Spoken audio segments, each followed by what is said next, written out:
So let's get into it. Announcement. So you guys support your box. And then guys, tomorrow we will be doing that second workout. Looks like it's going to be another good workout. So tomorrow it'll be on the programming. So let's look forward to that one, guys. Also, our live event, yesterday Yash mentioned about our live event. More details will follow in our vlog that will be released tomorrow. But to tell you a little bit more about it, it's our first live event, it's virtual. So we're looking to connect with everybody. It's for Friday in the evening. So we'll determine the time and we'll let you guys know those details tomorrow. But keep your Friday evening open. I'm sure you're busy, so clear it out. Make sure that you guys tune in for that first live event because we're going to try to use the virtual platform to start having some fun and engage with all you members out there, guys, that we miss you all. So we have a couple ideas that we want to start working in towards using these virtual platforms, okay? So I'm going to pass it over to Chris here to get into the workout next. Okay guys, so today we have a 25-minute EMOM. However, today's WOD is going to feel a little bit different than a lot of our standard type workouts. It's not going to be done for intensity, so you're not going at speed. It's not really a big cardio style workout. It's more of a skill developing workout. So in the first minute, you're going to be going for 2 Turkish get-ups with the right arm. For the Turkish get-ups, 1 minute should give you a lot of time to complete 2. So you don't want to really blow through that Turkish get-up. You want to think about being mindful through every position and every step of the way in that Turkish get-up, working on core stability, overhead stability, and again, being mindful as you move through piece by piece. After that, we're going for 15 deadlifts in the second minute. So for the 15 deadlifts, whatever object you're using, you should be able to do all 15 without stopping. So you shouldn't have to put down the weight and take a break after 5 reps. You should be able to do all 15. Pick something that is challenging weight-wise to do the 15 and just work at a steady tempo. So you're not trying to touch and go fast off the floor. You're just going at a nice steady tempo, steady pace. That should take you somewhere around 1 to 2 seconds a rep, so up to about 30 seconds to just go at a nice easy pace. In the third minute, you're going for Turkish get-ups on the left side. After that, we're going for 15 arch raises. So again, focusing on that low back, the glutes, getting that tensioned up every single time. Do a quick pause at the top of every arch raise just so you make sure you feel that engagement. And then for the 5th minute, we're actually just going to practice double unders or triple unders. So if you guys already have your double unders, start playing around with your triples.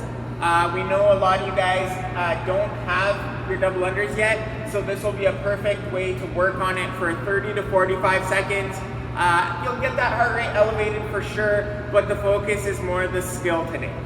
So I'll pass it back to Eddie for the afterburner. The afterburner, working towards that handstand. So in that workout, there's a lot of posterior activation. You want to carry that over into your handstand, but you also want to think about the anterior, so activating that core to work towards that handstand hold. It's an accumulation of 2 minutes. Find the progression that's comfortable for you. If you can knock off a minute in a row, maybe you need to challenge yourself, unless you're already doing a freestanding handstand hold. So find a progression that does challenge you a little bit, but without it being too much of a challenge, where you can focus on that anterior core and balance to be able to balance within your hands a little bit better. Okay, we're gonna get into the warm-up. We'll see you next in that segment. Okay guys, today we are starting off with a Tabata to get warmed up. So if you haven't done a Tabata before, it's 20 seconds of work and then 10 seconds of rest. So as you go, the 10 seconds get shorter, so you just basically use that to transition into your next position. First, we're gonna do 4 movements, and you're gonna do 2 rounds of those 4 movements to get that warm up going today. So the Russian swings is the first movement on the board here. So remember with that Russian swing, you're just keeping those knees back, pushing the hips back. We're using the hamstrings and hips to drive that kettlebell or dumbbell up, and we're locking out that hip every single time. Once you're done 20 seconds of that, you'll rest 10 seconds, and we're going for a plank. Except this time for the 20 seconds, you're elevating your right leg. So you're just gonna hold that for the 20 seconds, and then Again, once that's done, 10 seconds of rest. Then we're getting into some jumping jacks. So just get that heart rate elevated a little bit. As you can see, pretty straightforward here. Keep breathing. And then we're gonna get into the opposite side plank. So now we're doing left leg plank. So just remember here, guys, get that rib cage tucked in tight. The leg that's extended up in the air, you're gonna really feel your butt tensioning up on that movement. We'll see you after you're done that Tabata for a little bit more warm up. Okay guys, hope you had a good Tabata. We are now getting into part B of the warm up. So we're gonna do 3 rounds. First movement is gonna be the arch raise. So we're just gonna start off on our stomachs here. We're gonna point those fingers as far forward as you can, point the toes as far back as you can, and then you're gonna lift off that mat. So you're lifting your chest and rib cage off the mat, your thighs off the mat. You're gonna feel that pressure in your low back and your butt.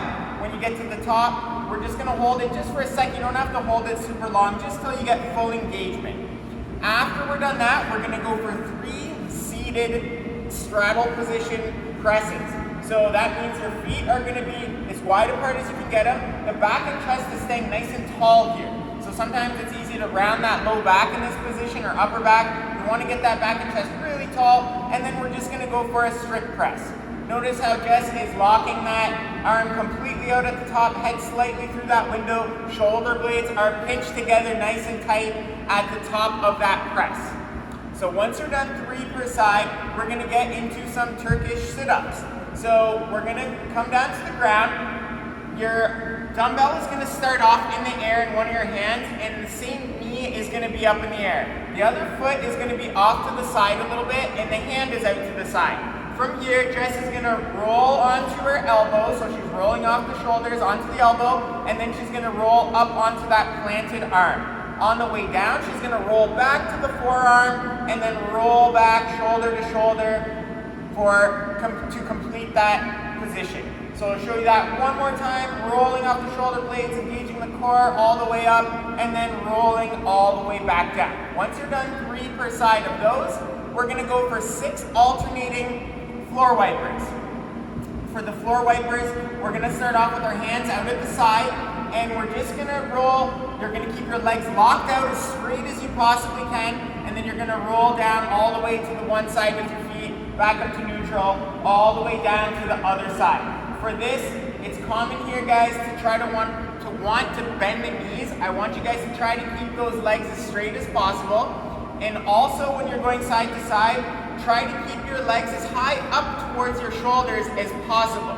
So even when you go out to the side, your legs are gonna drop a little bit away from your body, but you're trying to keep them up as high as you can. You should feel that in the obliques and the sides of those abs as you go through those motions. We're going for 6 of those. 3 rounds of all those movements. We'll see you for the workout demo. Okay, let's get ready to work out here. Starting with the first movement, your Turkish get up. So pick your object. We're gonna use a dumbbell here. So start like your warm up. You got the Turkish sit-ups. You have the object on the side that you're bending your knee. Opposite arm is out to the side for support. You're gonna push that object to the ceiling, do a sit-up. Once you've done the sit-up, support yourself through that arm.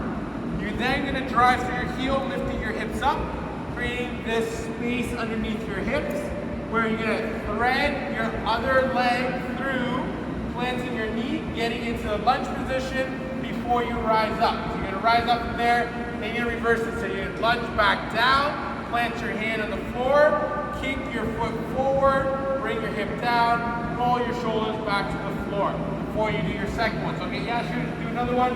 So you're gonna go into the sit-up, into the bridge, into the lunge position, then you're gonna lunge out of that. So you go before he reverses back, so lunging back down, planting his hands, going to that bridge position, sitting down, rolling back down.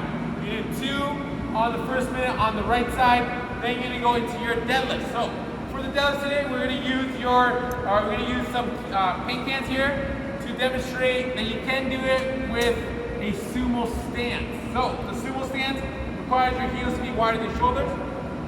You're gonna pick your object. From there, you're gonna push the floor away.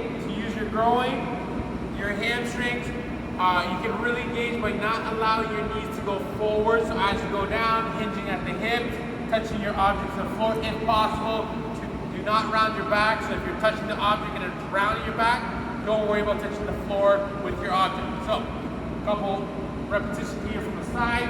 Again, flat back, do not arch your back, so it's doing with arch back. So do not flex your back like that as you go down. So shoulders pin back, hinge at the hip to go down. So you're gonna do 15 in that minute. After you've done that, then you go back to your Turkish Getup on the left side in the next minute. So when you're done that, minute number 4, we're gonna go into your arches for 15 repetitions. So arms overhead, it can be the T-shape, Y-shape, or direct overhead, it's up to you. If possible, squeeze your knees together. Before you go up, think about engaging your abdominal muscles as much as you're gonna engage your posterior. So when you're ready, you're gonna go up, lifting your chest off the floor. Keep those knees straight. If possible, lift the thighs off the floor as much as you can, which then emphasizes how active your glutes are. And the higher your chest goes off the floor, the more you emphasize on those erector muscles on your backside. Then you're gonna go back down, rest, before you repeat that again. So let's go for a couple repetitions here, Yash. Notice how he is keeping consistent with his movement. He's not swinging the movement, not bending the knees. Okay? He's controlled in his arches. When you're done 15, you're gonna grab your skipping rope.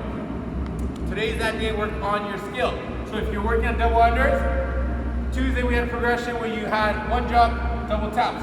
Yash is gonna show that again, guys. This is a good progression. So for every jump, every hop, it's a double tap. If you have your double under and you're working on it to be more consistent, then work through it, work towards that consistency. If you're able to do your double unders consistently, well, now it's time to work on that triple under. So just like we just did on the double tap, give it a shot, do that same progression, but a triple tap. So one jump, 3 taps. There we go. So notice he requires them to jump higher to have time for the triple tap. We'll call that the dolphin progression, okay? So have fun with that, guys. 25 minute, as Chris mentioned, we're going 60-70%, so it's not an all out. You're working on some skill at a medium tempo, guys. Have fun with this workout. Okay guys, welcome to the afterburn. Hope you had a great workout. Today we're just gonna be working on a handstand hold. We're gonna accumulate 2 minutes. So you wanna pick something challenging enough where you're gonna have to break this up a few times. So the first option is a very straightforward option. Most of you guys can get into this one. We're just gonna try to get into a downward facing dog. So feet are gonna be wide in the back. In the front, you're gonna be about push up width apart. And then what you're gonna try to do is just push that hip up in the air. And we're actually gonna, so this is actually the top of the dive bomber. So for the down dog, the hips are gonna go backwards. You're gonna try to flatten out your back if you can. And we're just gonna try to get that head slightly through that window. To make this position a little bit easier, if Yash wants to walk his hands a little bit away from his feet, and that might give him an opportunity to flatten out that back a little bit more. That looks really good there. So we're just trying to stack those shoulders. We're trying to activate the upper back here in that position. If that seems kind of easy for you, you want to go into the next progression. I'm not really sure what these are called, but we're just going to start off by lying on our stomachs, and we're going to line up our hands with the wall. So Yash is actually going to be pushing his hands into the wall. He's going to pull that rib cage down, squeeze his butt, keep his feet tight together, and he's just getting a lot of tension in between his shoulder blades into his lats, trying to keep his abs fired up. This one might look a little bit easy when you watch it on a video, but to actually do it is actually really tough. So try it out if you've never done this one before. It could be the perfect progression for you today. Then after that, we're gonna go into a regular handstand hold where we are doing a wall climb. So this one again, guys, if you don't feel super comfortable getting right into the wall, just go 3/4 of the way, and again, focus on stacking those shoulders, head slightly through that window, rib cage tucked in tight, so you can really feel your abs and your butt tensioning up. If you feel more comfortable, just keep walking it into that wall. The eventual goal is to have your nose touching the wall, your toes pointing up, legs nice and locked out, rib cage tucked in nice and tight. Okay, you can come on down from that there, Yash. Final progression, guys, if you are more advanced and if you can do a freestanding handstand hold, or if you want to work on that, then accumulate 2 minutes in the freestand. Enjoy the afterburn, and we will see you guys tomorrow.